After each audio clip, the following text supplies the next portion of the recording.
Bismillahirrahmanirrahim. Assalamualaikum warahmatullahi wabarakatuh. Terima kasih atas kehadiran teman-teman.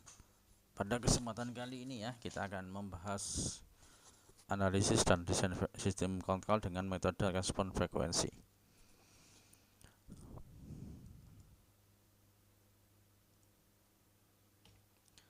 Adapun yang akan kita bahas yaitu tentang pendahuluan, diagram Bode, plot polar, plot log magnitude versus phase, kriteria stability Nyquist.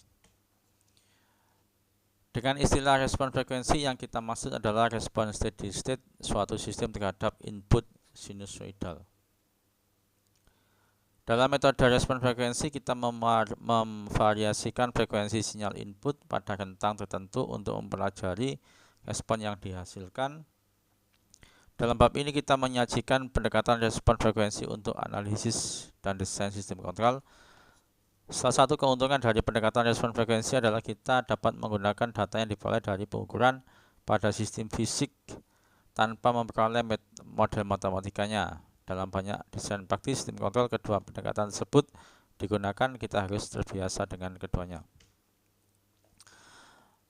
Metode respon frekuensi dikembangkan pada tahun 30-an dan 40-an oleh Nyquist, Bode, Nichols, dan banyak lainnya ya. Metode respon frekuensi paling ampuh dalam teori kontrol konvensional. Metode ini juga sangat diperlukan untuk teori kontrol yang tangguh.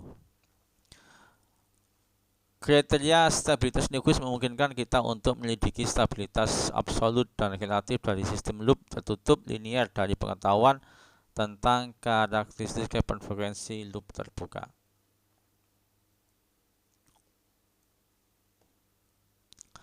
Keuntungan dari pendekatan respon frekuensi adalah bahwa pengujian respon frekuensi secara umum sederhana dan dapat dilakukan secara akurat dengan menggunakan generator sinyal sinusoidal yang tersedia dan peralatan pengukuran yang presisi. Seringkali fungsi transfer komponen yang rumit dapat ditentukan secara eksperimental dengan pengujian respon frekuensi.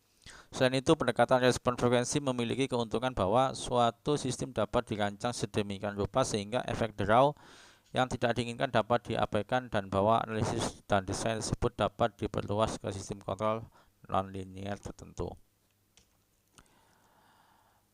Meskipun respon frekuensi dari suatu sistem kontrol menyajikan gambaran kualitatif dan dari respon transien, korelasi antara frekuensi dan respon transien bersifat tidak langsung kecuali untuk kasus sistem order kedua. Dalam merancang sistem loop tertutup, kita menyesuaikan karakteristik respon frekuensi dari fungsi transfer loop terbuka dengan menggunakan beberapa kriteria desain untuk memperoleh karakteristik respon transien yang dapat diterima untuk sistem tersebut. Memperoleh keluaran keadaan tetap terhadap masukan sinusoidal. Kita akan menunjukkan bahwa keluaran keadaan tetap dari suatu sistem fungsi transfer dapat diperoleh secara langsung dari fungsi transfer sinusoidal, yaitu fungsi transfer di mana S digantikan oleh J omega, di mana omega adalah frekuensi. Perhatikan sistem linear stabil yang tidak tergantung waktu yang ditunjukkan pada gambar 1.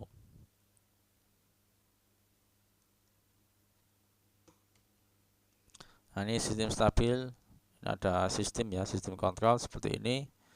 Ada input XT, Laplasnya XS, ada GS, YT, dan YS. Input dan output sistem yang fungsi transfernya adalah GS masing-masing dilambangkan dengan XT dan YT. Jika input XT adalah sinyal sinus, output steady state juga akan menjadi sinyal sinus dengan frekuensi yang sama, tetapi mungkin dengan besaran dan sudut fase yang berbeda. Jadi ini ada fungsi transfer ya. Jika inputnya itu sinusoidal, frekuensinya akan sama tetapi besarannya berbeda dan fasenya juga akan berbeda. Mari kita asumsikan bahwa sinyal masukan ke sistem diberikan oleh XT sama dengan X sin omega T. Misalkan fungsi transfer GS dari sistem dapat ditulis sebagai rasio dua polinominal dalam S, yaitu GS, BS, dibagi QS sama dengan BS dibagi S plus S1 ditambah S plus S2 titik sampai dengan S plus SN.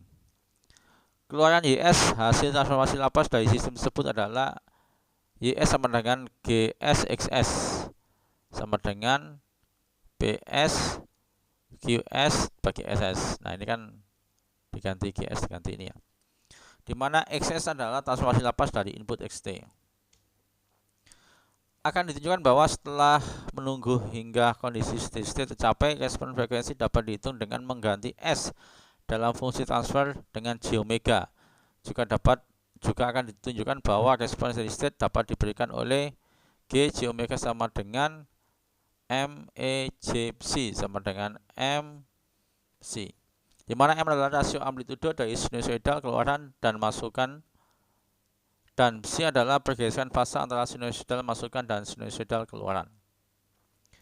Dalam uji respon frekuensi masukan omega divariasikan hingga seluruh tentang frekuensi yang diinginkan tercakup.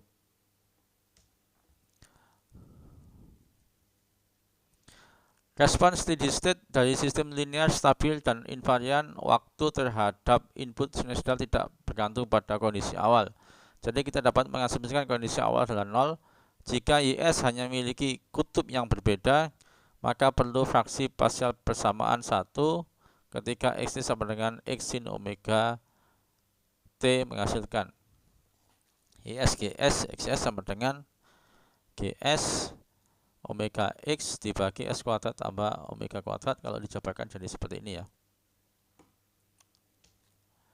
Dimana A dan BI, dimana I adalah 1, 2, PN adalah konstanta dan merupakan konjugat kompleks dari A. Transformasi Laplace inverse dari persamaan 2 memberikan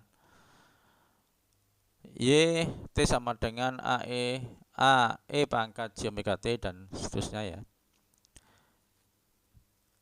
Untuk sistem yang stabil, minus S1, minus S2, dan P sama dengan minus SN memiliki bagian Hill negatif. Oleh karena itu, ketika mendekati tak terhingga, suku-suku EST akan mendekati 0. Jadi semua suku di sisi kanan bersamaan 3, kecuali dua suku pertama hilang pada kondisi stabil. Nah ini, pada kondisi stabil ini hilang ya, hilang kecuali dua suku pertama ini. Dua suku pertama ini tidak akan hilang, tapi kalau ini akan hilang pada kondisi stabil. Jika YS melibatkan beberapa kutub SJ dengan multiplisitas MC, maka YT akan melibatkan suku-suku seperti untuk sistem yang stabil, suku-suku THJE ini mendekati 0 saat T mendekati tak terhingga. Dengan demikian, terlepas dari apakah sistem tersebut bertipe kutub tunggal atau bertipe kutub jamak, respon kondisi mapan menjadi, nah ini kan tadi ya, tadi itu semuanya akan hilang kecuali dua suku pertama, di mana konstanta A dapat dievaluasi dari persamaan 2 sebagai berikut. Nah, di mana konstanta A dari persamaan 2 dapat evaluasi jadi seperti ini ya. A.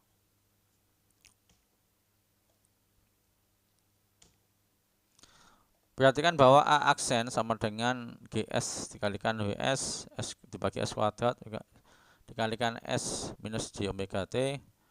Untuk S sama dengan J omega menghasilkan XG sama dengan J omega 2 per J. Karena G J omega adalah besaran kompleks, maka dapat ditulis dengan bentuk berikut. G J omega sama dengan harga mutlak G J omega dikalikan E ini epsilon J psi, di mana G J omega mewakili besarannya dan psi mewakili sudut G J omega, yaitu psi sama dengan G J omega sama dengan tangen imaginary part of G J omega, real part of G J omega. Sudut psi bisa negatif, positif, atau 0. Demikian pula kita memperoleh frekuensi berikut G minus J omega. G minus J omega, G minus J omega sama dengan harga mutlak G minus J omega pangkat E epsilon sama dengan G J omega E minus J psi. Kemudian dengan memperhatikan bahwa A aksen, persamaan 4 dapat dituliskan sebagai berikut ya. YSST sama dengan di persamaan 4 tadi, itu persamaan 4 ini ya. Nah, ini A-nya kan sudah diganti itu, diganti dengan ini ya. Sehingga diperoleh persamaan seperti ini. Jadi YST sama dengan Y sin omega T ditambah psi. Di mana X Y sama dengan X harga mutlak GJ omega, kita melihat bahwa sistem yang stabil linear dan tidak bergantung waktu yang dikenakan masukan sinusoidal pada kondisi stabil akan memiliki keluaran sinusoidal dengan frekuensi yang sama dengan masukan. Frekuensinya sama ya, nggak beda ya antara masukan dan keluaran. Namun amplitudo dan fase keluaran secara umum akan berbeda dari masukan. Faktanya amplitudo keluaran diberikan oleh hasil perkalian masukan dan GJ omega, sedangkan sudut fase berbeda dari masukan dengan jumlah psi sama dengan GJ omega. Contoh sinyal sinusoidal masukan dan keluaran ditunjukkan pada gambar 2. Nah, ini contoh ya. Contoh ini input, sinyal input sinusoidal X sama dengan X sin omega T. Nah, outputnya YT sama dengan Y sin omega T plus psi. Nah, psi ini pergerakan fase ya, pergerakan fase. Y ini amplitudo, ini amplitudo.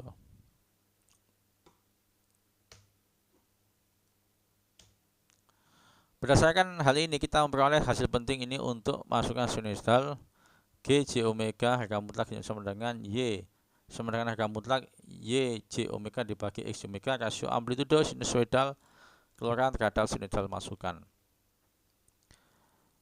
Sudut G J omega sama dengan sudut Y J omega dibagi X J omega pergeseran fase sinusoidal keluaran terhadap masukan sinusoidal. Oleh karena itu, karakteristik respons steady state suatu sistem terhadap input sinusoidal dapat diperoleh secara langsung dari Y J omega dibagi X J omega sama dengan G J omega. Ini apa namanya, fungsi transfernya ya.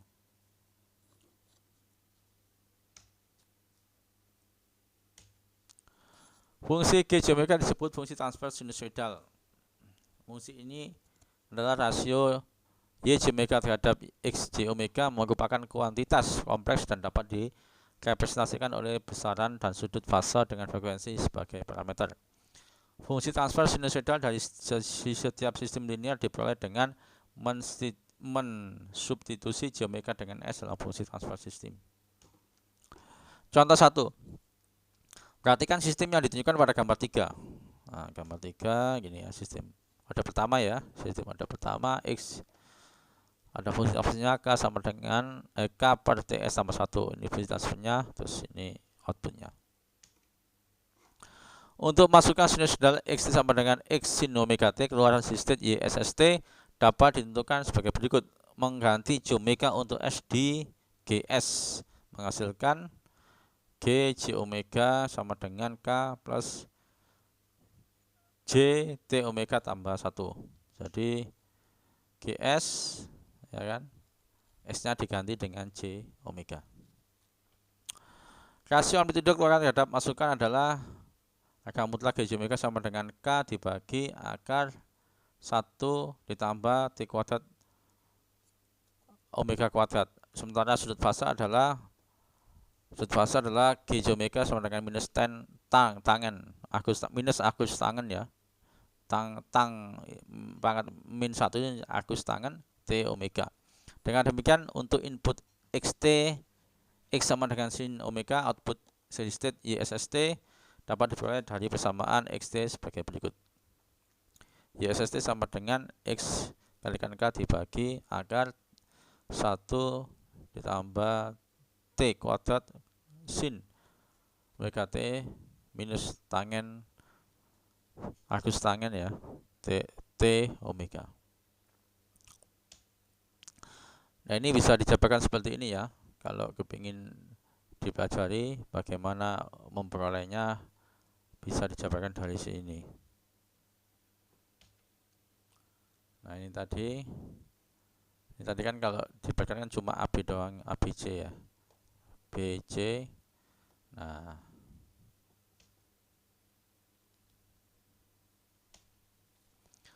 Dari persamaan 6 dapat dilihat bahwa untuk omega kecil amplitudo keluaran listriknya ISST hampir sama dengan K kali amplitudo masukan.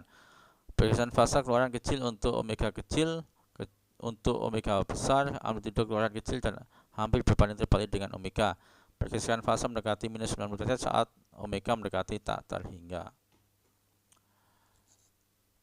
Diagram Bode. Diagram Bode atau plot logaritma. Diagram Bode terdiri dari dua grafik. Satu adalah plot logaritma dari besarnya fungsi transfer sinusoidal, yang lain adalah plot sudut fase. Keduanya diplot berdasarkan terhadap frekuensi pada skala logaritma. Representasi standar dari besaran logaritmik Gj omega adalah 20 log Gj omega, di mana basis logaritma adalah 10. Satuan yang digunakan dalam representasi besaran ini adalah desibel, biasanya disingkat dB. Dalam representasi logaritmik, kurva digambar pada kertas semilog menggunakan skala log untuk frekuensi dan skala ilinear untuk besaran, tetapi dalam desibel atau sudut fase dalam derajat. Rentang frekuensi yang diinginkan menentukan jumlah siklus logaritmik yang diperlukan pada sumbu X. Keuntungan utama menggunakan diagram Bode adalah perkalian besaran dapat diubah menjadi penjumlahan. Lebih jauh, metode sederhana untuk membuat sketsa kurva log besarannya perkiraan tersedia. Metode ini didasarkan pada perkiraan asimptotik. Perkiraan tersebut dengan asimtot garis lurus cukup jika hanya diperlukan informasi kasar tentang karakteristik respon frekuensi. Jika kurva yang tepat diinginkan, koreksi dapat dilakukan dengan mudah pada plot asimptotik dasar ini. Memperluas tentang frekuensi rendah dengan menggunakan skala logaritmik untuk frekuensi sangat menguntungkan karena karakteristik pada frekuensi rendah paling penting dalam sistem praktis. Meskipun tidak mungkin untuk memplot kurva hingga frekuensi 0 karena frekuensi logaritmik log 0 berarti minus tak hingga, hal ini tidak menimbulkan masalah serius. Catatan bahwa penentuan fungsi transfer secara eksperimental dapat dibuat sederhana jika dapat respon frekuensi disajikan dalam bentuk Bode.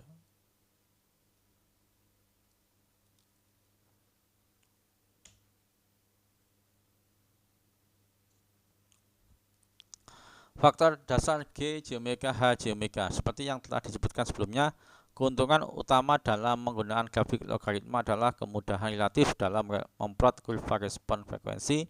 Faktor dasar yang sangat sering muncul dalam fungsi transfer sederhana adalah G, J omega, H, J omega adalah gain K, faktor integral dan turunan J omega, faktor order pertama 1 plus J omega T, faktor kuadrat 1 plus 2 Si kurung J omega dibagi omega N ditambah J omega dibagi omega N kuadrat. Penguatan K, angka yang lebih besar dari satu memiliki nilai positif dalam desibel, sedangkan angka yang lebih kecil dari satu memiliki nilai negatif. Kurva log magnitude untuk penguatan K yang konstan adalah garis lurus horizontal pada magnitude 20 log K desibel. Sudut fase penguatan K adalah 0. Efek dari memvariasikan penguatan K dalam fungsi transfer adalah menaikkan atau menurunkan kurva log magnitude fungsi transfer dengan jumlah konstan yang sesuai, tetapi tidak berpengaruh kurva fase. Garis konversi angka desibel diberikan pada gambar 4. Nah, ini ya contoh konversi desibel, atau ini apa namanya, kertas semilog ya. Nilai desibel dari setiap angka dapat dilihat dari garis ini. Ketika angka meningkat dengan faktor 10, nilai desibel yang sesuai mendekati dengan faktor 20. Hal ini dapat dilihat dari berikut ini. 20 log K kali 10 sama dengan 20 log K ditambah 20. Demikian pula 20 log K dikalikan 10 pangkat N sama dengan 20 log K ditambah 20 kalikan N.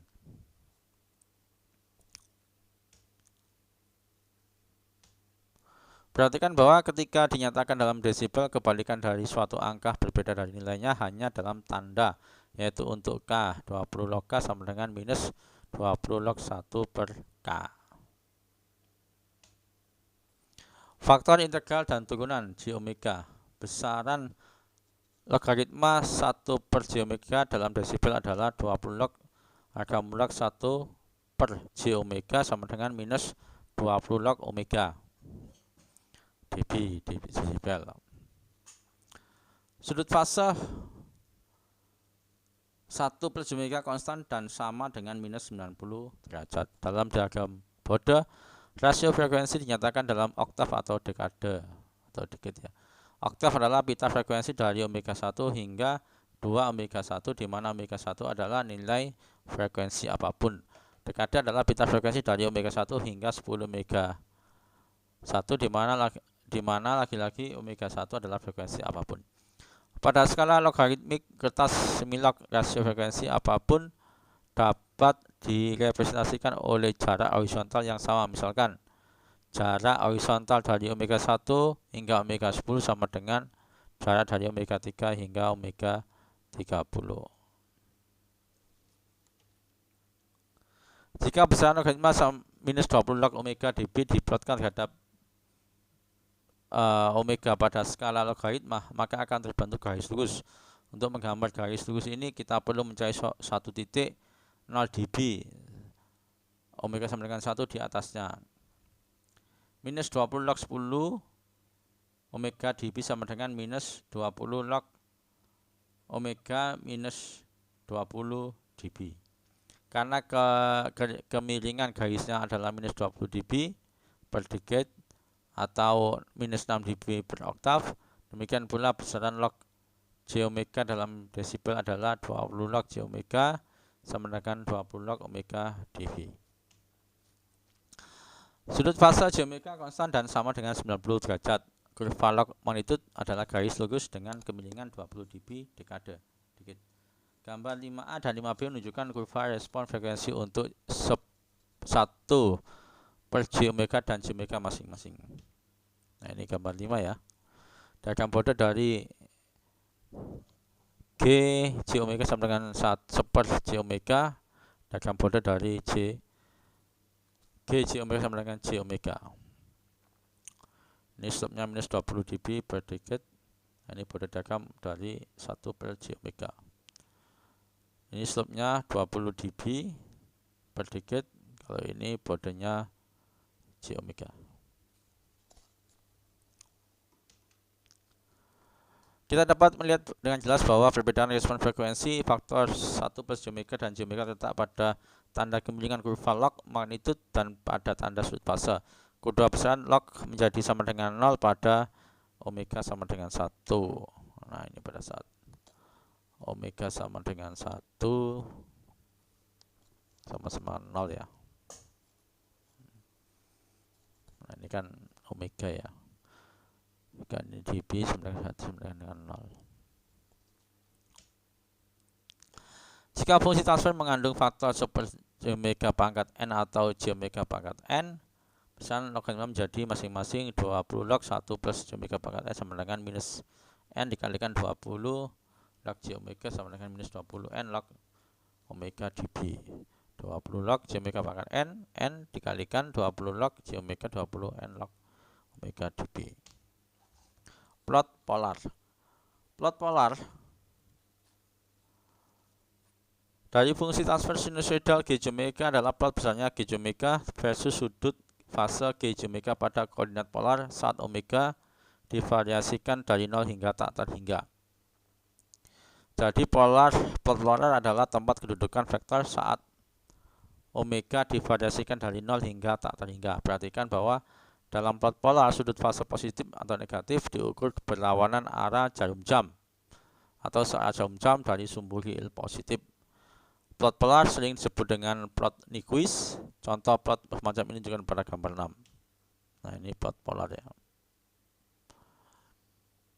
Ini realnya, ini imajinernya. Setiap titik pada plot polar G J omega merepresentasikan titik terminal vektor pada nilai omega tertentu. Dalam plot polar penting untuk menunjukkan gradasi frekuensi tempat kedudukan proyeksi G J omega pada sumbu real dan imajiner adalah komponen real dan imajinernya.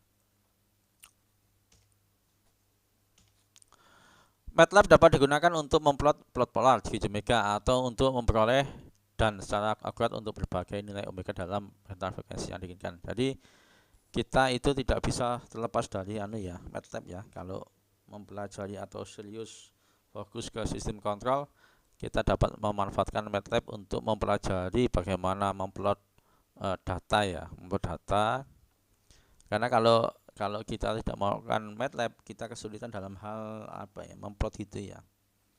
Karena kalau di MATLAB sudah banyak fungsi-fungsi yang bisa kita panggil. Jadi kita tidak perlu memasukkan coding. Keuntungan dalam menggunakan plot polar adalah bahwa plot tersebut menggambarkan karakteristik respon frekuensi suatu sistem pada seluruh tentang frekuensi dalam satu plot. Salah satu kelemahannya adalah bahwa plot tersebut tidak secara jelas menunjukkan kontribusi masing-masing faktor fungsi transfer loop terbuka. Faktor integral dan turunan J omega. Plot polar dari Gj omega sama dengan 1 per J omega adalah sumbu imajiner negatif karena Gj omega per J omega sama dengan minus J 1 per omega sama dengan 1 per omega sudut 90 derajat. Plot polar Gj omega adalah sumbu imajiner positif. Faktor order pertama 1 plus J omega T untuk fungsi transfer sinusoidal. Gj omega sama dengan 1 per 1 plus J omega T sama dengan 1 per akar 1 ditambah omega kuadrat tambah T kuadrat sudut minus tangen pangkat min 1 omega T. Nilai Gj omega pada saat omega 0 dan omega 1 masing-masing adalah 1 sudut 0 derajat sama dengan 1 per akar 2 sudut minus 45 derajat. Jika omega mendekati tak terhingga, misalnya Gj omega mendekati 0 dan sudut fase mendekati minus 90 derajat. Plot polar dari fungsi transfer ini adalah setengah lingkaran karena frekuensi omega dibariskan dari 0 hingga tak terhingga seperti yang ditunjukkan pada gambar 7a. Titik pusatnya letak pada 0,5 pada sumbu real dan jajanya sama dengan 0,5. Nah ini plot kutubnya.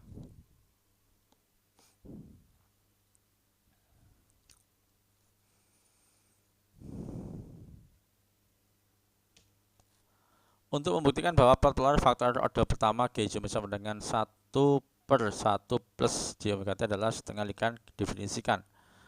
Fungsi transfer ya Gj omega sama dengan X tambah JY, di mana X adalah 1 dibagi 1 omega T kuadrat real part of Gj omega, ini bagian realnya ya. Sedangkan Y adalah minus omega T dibagi 1 plus omega kuadrat tambah T kuadrat imajiner. Kemudian kita dapatkan X minus setengah pangkat 2 ditambah Y kuadrat. Nah, terus kita proses menghasilkan setengah pangkat 2. Setengah pangkat 2.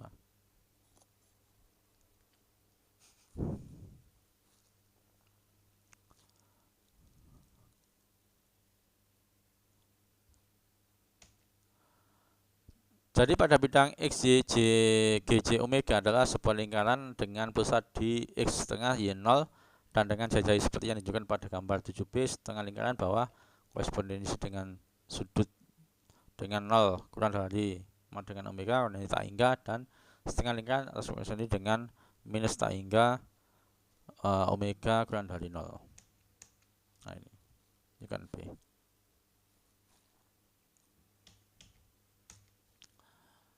Plot log magnitude versus phase. Pendekatan lain untuk menggambarkan karakteristik respon frekuensi secara grafis adalah dengan menggunakan plot log magnitude versus phase yang merupakan plot magnitude logaritmik dalam desibel versus sudut fase atau margin fase untuk rentang frekuensi yang diinginkan. Margin fase adalah perbedaan antara sudut fase aktual psi dan minus 180 derajat, yaitu psi minus psi 180 derajat sama dengan 180 derajat plus psi. Kurva tersebut digradasi dalam hal frekuensi omega.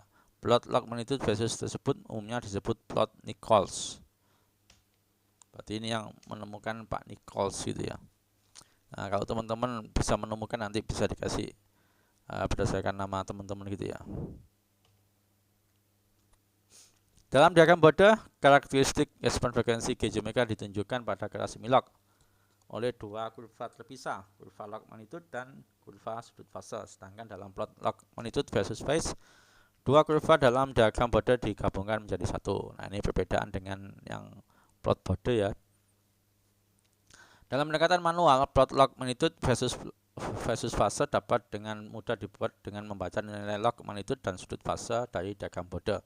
Perhatikan bahwa dalam plot log magnitude phase versus fase, perubahan konstanta penguatan G omega hanya bergeser kurva ke atas untuk meningkatkan penguatan atau ke bawah untuk mengurangi penguatan, tetapi bentuk kurva tetap sama. Keuntungan dari plot log magnitude versus phase adalah bahwa stabilitas relatif dari sistem loop tertutup dapat ditentukan dengan cepat dan kompensasi dapat dikerjakan dengan mudah. Plot log magnitude versus phase untuk fungsi transfer sinusoidal G omega dan untuk super G omega adalah simetris miring terhadap titik asal karena harga mutlak 1 plus G omega in dB sama dengan minus G omega harga mutlak in dB, dan sudutnya 1 per G omega sama dengan minus G omega. Gambar teman-teman bandingkan kurva respon frekuensi G omega dalam 3 representasi berbeda. Dalam plot log magnitude versus phase, jarak vertikal antara titik omega sama dengan 0 dan omega sama dengan omega R, di mana omega R adalah frekuensi resonansi dalam nilai puncak G omega dalam desibel. Gambar 8. Sistem plus lebih. Waduh, maaf. Oh, belum diplot ya. Maaf ya, ini kayaknya belum diplot. Bisa dilihat di bukunya ya, di buku Ogata ya.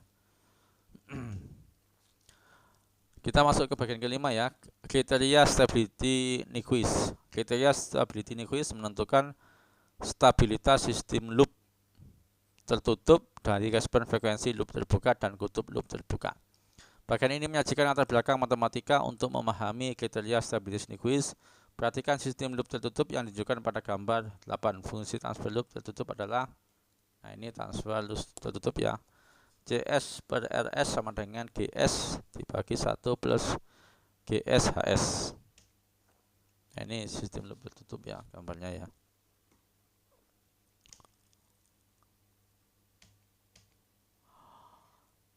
Untuk stabilitas semua akar persamaan karakteristik 1 per 1 plus GS HS sama dengan 0. Ini untuk stabilitas ya. Semua akar persamaan karakteristik sama dengan 0. Harus letak di bidang S bagian kiri. Perlu dicatat bahwa meskipun kutub dan 0 dari fungsi transfer loop terbuka GSHS mungkin berada di bidang S bagian kanan. Sistem tersebut stabil jika semua kutub fungsi transfer loop tertutup, yaitu akar persamaan karakteristik berada di bidang S bagian kiri.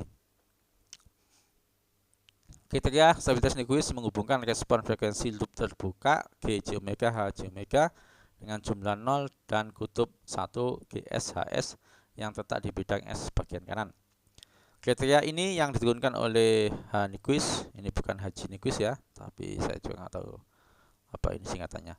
Berguna dalam rekayasa kontrol karena stabilitas absolut sistem loop tertutup dapat ditentukan secara grafis dari kurva respon frekuensi loop terbuka dan tidak perlu menentukan kutub loop tertutup secara aktual. Kurva respon frekuensi loop terbuka yang diperoleh secara analitis serta yang diperoleh secara eksperimen dapat digunakan untuk analisis stabilitas.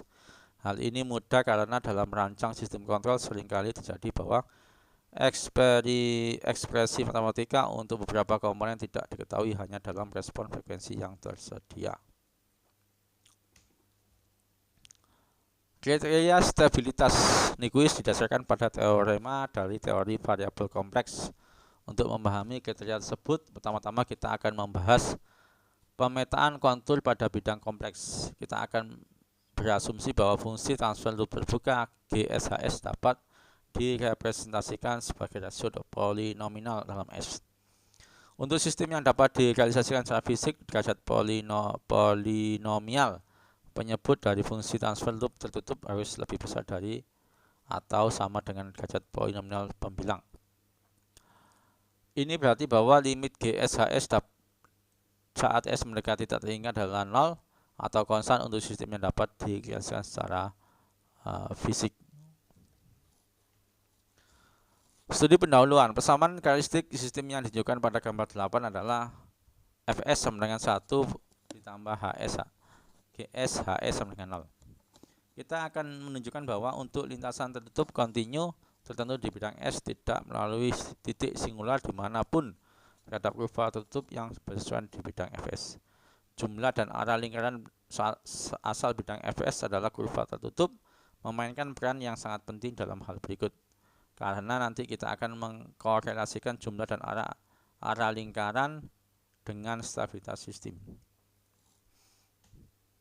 Perhatikan misalnya fungsi transfer loop terbuka berikut. GSHS sama dengan 2 per S-1. Persamaan karakteristiknya adalah yang tadi ya. Yang tadi itu persamaan karakteristik yang ini tadi ya. Fs sama dengan Hs plus GSHS sama dengan 0. Jadi kita masukkan 1 GS-nya, HS-nya, GSHS ini, nah sama dengan 0. Nah ini kan kita tinggal kalikan ini ya. Kalikan S-1.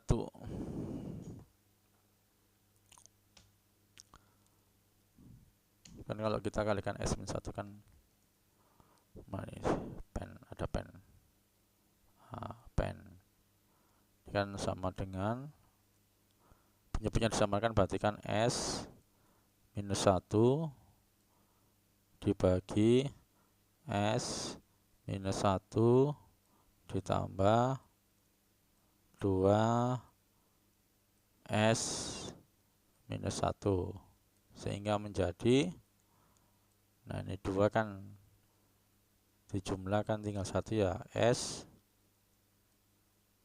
plus 1 dibagi S minus 1. Oke.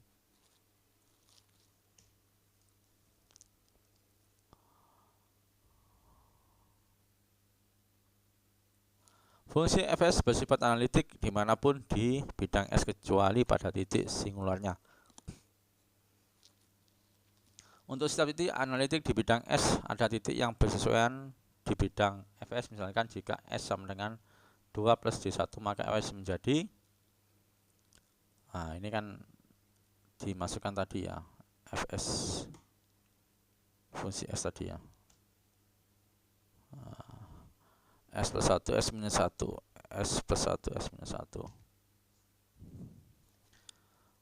Coba kita jabarkan ya.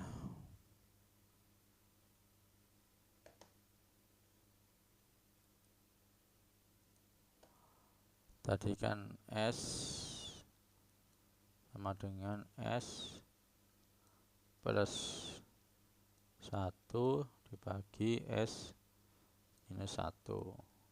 Nah S-nya kita ganti dengan 2 plus J1.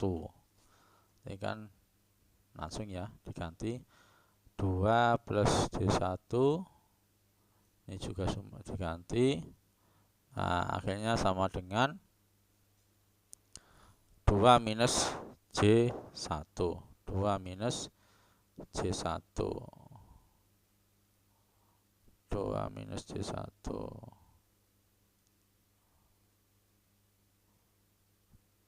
Nah gimana tuh caranya itu?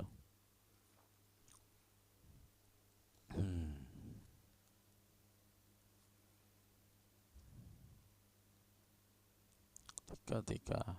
Nah, ini perlu dijabarkan ya. Bagaimana bisa menghasilkan 2 minus J1, 2 minus J1.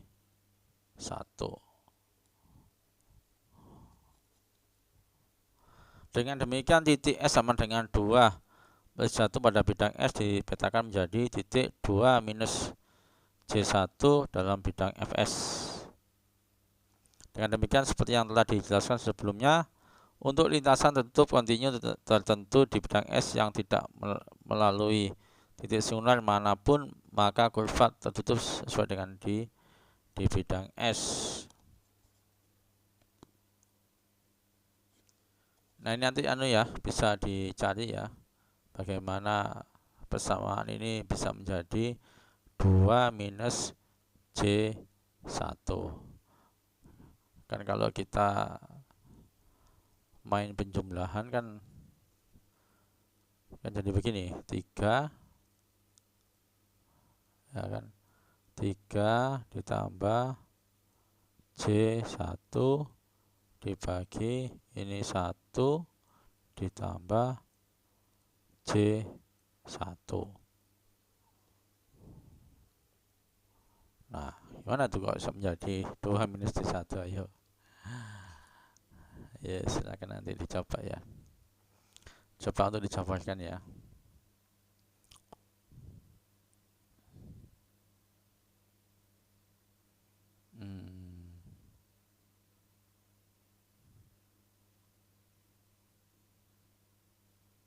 Boleh nggak begini? Oh, nggak bisa tuh.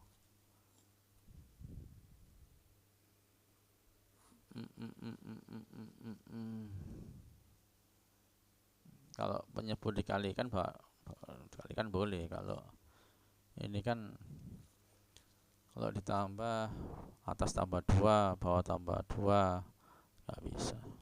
Ya, nanti ini ya bisa dicoba sendiri ya.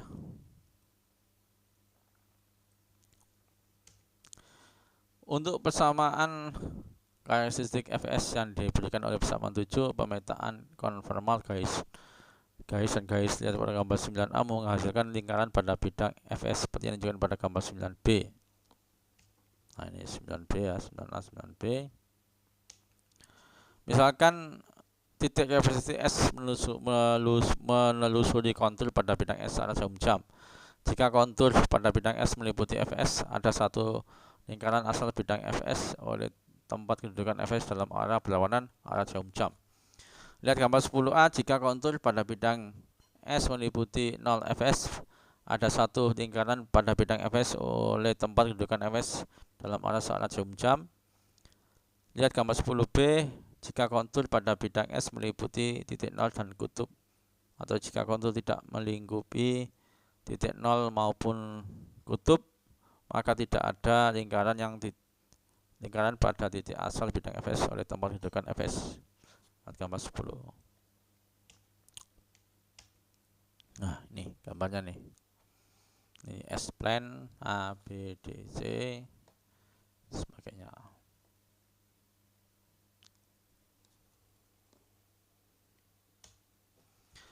Dari analisis sebelumnya kita dapat mengatakan bahwa arah keliling titik asal bidang Fs oleh tempat kedudukan Fs bergantung kepada apakah kontur pada bidang S meliputi kutub atau 0. Perhatikan bahwa lokasi kutub atau 0 pada bidang S baik di bidang S bagian kanan atau kiri tidak membuat perbedaan apapun, tetapi keliling kutub atau 0 membuat perbedaan. Jika kontur pada bidang S melingkupi jumlah kutub dan 0 yang sama, maka kurva tertutup sesuai dengan bidang Fs tidak melingkari titik asal bidang Fs. Pembahasan sebelumnya adalah penjelasan grafik dari teorema pertama pointan yang merupakan dasar untuk kriteria stabilitas Nyquist. Nah, terima kasih. Itu yang bisa saya sampaikan. Sebelumnya mohon maaf jika ada kekurangan penjelasan ya. Nanti teman-teman bisa mempelajari sendiri dari buku Ogata Kontrol Modern. Nah, nanti kalau ada pertanyaan dipersilakan. Saya akhiri. Wassalamualaikum warahmatullahi wabarakatuh.